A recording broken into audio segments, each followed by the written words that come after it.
Okay, so what if everything you see, everything you feel, what if your whole life just isn't real? That's what we're diving into today, a philosophical puzzle that shakes the very foundation of reality as we know it. And look, I know this sounds like something straight out of the Matrix, right? But this isn't just science fiction. It's a question that some of the sharpest minds in philosophy and physics are taking very, very seriously. So where did this crazy idea really take root? Well, back in 2003, one philosopher took this mind-bending concept and turned it into a formal, logical argument that's pretty hard to ignore. Let's get into it. All right, first up, the ultimate question. Okay, so this is called the simulation argument. And right off the bat, let's be super clear about something. This is not a proof that we're in a simulation. Think of it more like a logical puzzle, a probabilistic argument. It basically says one of three really stark possibilities has to be true. And it all hinges on the idea of a future, super advanced, posthuman civilization. And the guy behind this whole thing? A philosopher named Nick Bostrom. He's at Oxford, and his whole deal is thinking about humanity's long-term future. You know, big picture stuff like superintelligence and existential risks.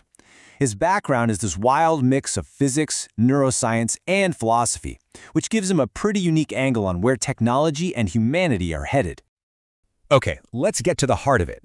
Bostrom's stark trilemma. This is where it gets really interesting. The whole power of Bostrom's argument is that it forces you into a corner, logically speaking. He lays out three possibilities, and he argues that one of them is almost certainly true. There's no fourth option. So possibility number one is, well, it's pretty grim. It's the extinction option. The idea here is that there's something called a great filter out there, some kind of huge hurdle that civilizations like ours just can't seem to get past. We basically go extinct before we ever get technologically mature enough to create these super advanced simulations. All right, possibility number two, disinterest. In this scenario, advanced civilizations do make it past a great filter. They survive, they get super advanced, but they just decide not to run these ancestor simulations. Maybe they think it's unethical, to create conscious beings in a simulation, or maybe they just get bored with the idea and move on to other things. And that brings us to the third option, and this is the one that blows everyone's mind, the simulation. If the first two options are false, meaning advanced civilizations do survive and they are interested in running simulations, then just think about it. They would probably run tons of them, billions, trillions maybe. The number of simulated realities would eventually become absolutely massive, way, way more than the one single base reality. And here's the kicker. If there are billions of simulated people and only one real civilization, what are the odds?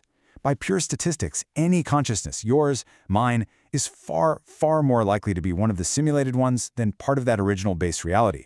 So according to the logic, it's either extinction, disinterest, or we're in a simulation. One of them's got to be true. So, is this fact or philosophy? Let's talk about it. This is a really important distinction to make. The simulation argument is a philosophical hypothesis. It's a thought experiment, right? It's built on pure logic and probability. It is not a scientific theory, which has to be based on hard empirical evidence that you can go out and test.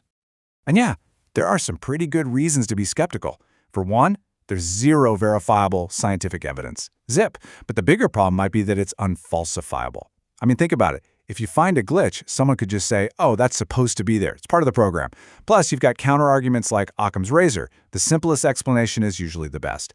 All this keeps it squarely in the world of speculation for now. But still, what if we could look for clues? That brings us to searching for the glitches. So, scientists have come up with some pretty creative ideas for how we could try to test this. You could look for a resolution limit to reality, like pixels on a screen, by studying cosmic rays. Or maybe monitor physical constants, like the speed of light, to see if they ever flicker, like a programmer patching a bug. The core idea behind all these tests is the same. Any simulation has to have limited computing power. It has to take shortcuts. It's kind of like how a video game only renders the part of the world you're looking at. If we can push our physics to the absolute extreme, maybe, just maybe, we could see the simulation start to lag. Okay, for our last section, let's just go for it. What if it's true? I mean, seriously, what would reality even mean anymore? Our entire understanding of existence would just be completely flipped on its head. The physical world we see and touch, it wouldn't be the base layer of anything. Our reality would be made of information, of code, more like a thought than a solid thing. And if our senses can be so perfectly tricked, how could we ever trust that we know anything for sure? It's a huge problem. And then you get into this dizzying infinite regress problem. What if our creators are also in a simulation? Is it just simulations all the way down? And that brings it right back to us, to the most personal question of all. Would our choices still matter? You've got the whole free will dilemma, right? Are we actually conscious beings making choices, or are we just really sophisticated puppets running on a script? For some people, this could lead to total moral nihilism, like, hey, if it's not real, nothing matters. But for others, it could create a totally new sense of purpose. Maybe our entire existence is an experiment, a historical record for our creators. It even starts to sound a bit like modern theism, with this idea of an intelligent creator. Yeah, it's been said that the simulation hypothesis is kind of like a modern, tech-focused version of creationism. It really digs into those same ancient questions about creators and purpose, but it uses the language of code and computation instead of gods and divinity.